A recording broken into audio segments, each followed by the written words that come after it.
There is a huge amount of sugar in beer, particularly cider. Those calories are invisible to us. We think, oh, I shouldn't have the cake or the donut, but we don't think about, oh, I've had 2-3 pints. I've had a bottle of wine. There's so much calories in that stuff too. So my point is, it's not about the fat. It's not about the sugar. It's about the excess calories in general. When you eat, you may remember that time, probably not so long ago, where your eyes were bigger than your stomach, and you ate and ate and ate and ate to the point where your stomach was distended and you had a food baby and you felt really, really sleepy. That's because all of the blood went to your stomach, and when the blood goes to your stomach, there's simply not enough blood left for the brain. Can I invite you to coffee? So, hey, I already have a girlfriend. Thank you, sir. So, where is she? Hey, that's a question. I'm new to Speaker's Corner. Can someone tell me, what's the best way to deal with obstreperous nincompoops? In your case, you have no... I'm trying just to carry on speaking. Do you think that's the best thing? Is that what people normally do? All right. So, we've been going through the 7 deadly sins.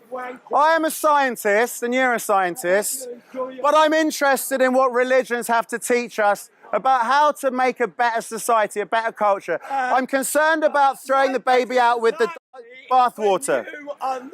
We've gone through pride, we've gone through lust, we've gone through envy, we've gone through wrath. We haven't done sloth yet. Maybe we'll do that one if you have some time. But at the moment, we're on gluttony. Gluttony is easily confused with greed, but gluttony is actually specifically to do with shoving stuff down your throat.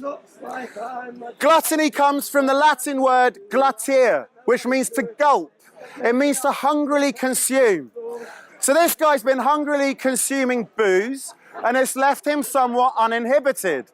But that's not the problem. The main problem, the main burden on society is that the inevitable impact it has on your body is that you will tuck all those excess calories away into blubber under your skin. No, I pissed them away. Back in the day, that was a good thing, because if we had a bit of fat under our skin, during times of food scarcity, we could cannibalize our own fat deposits, and that would keep us alive.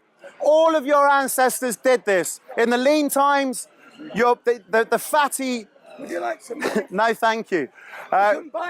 We've already done greed. He can buy a sandwich. So our bodies are the same.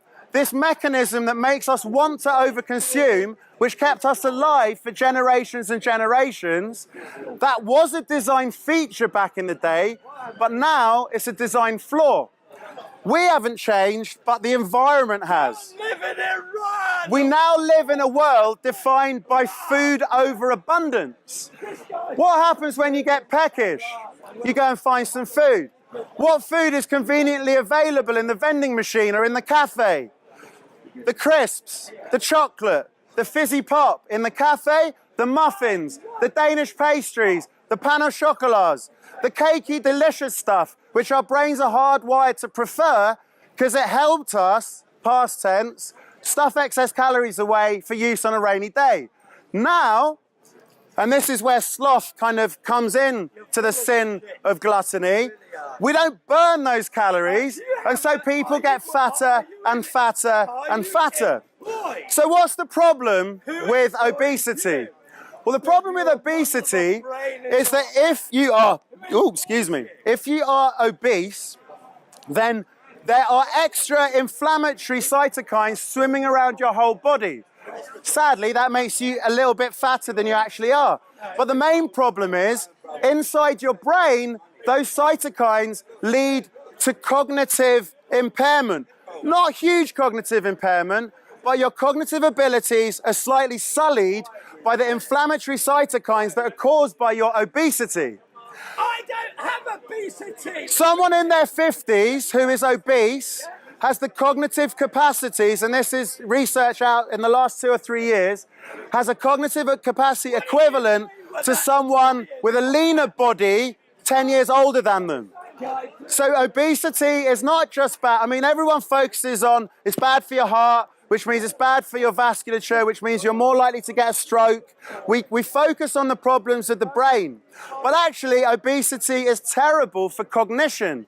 And so as a neuroscientist, I care about this. Especially, why do you think I've got a brain in my hand? So, we are hardwired to overconsume, yet the world around us makes it really easy for us to overconsume. The fat cats of the world, this is in honor of the conspiracy theorists who've spoken here over the years.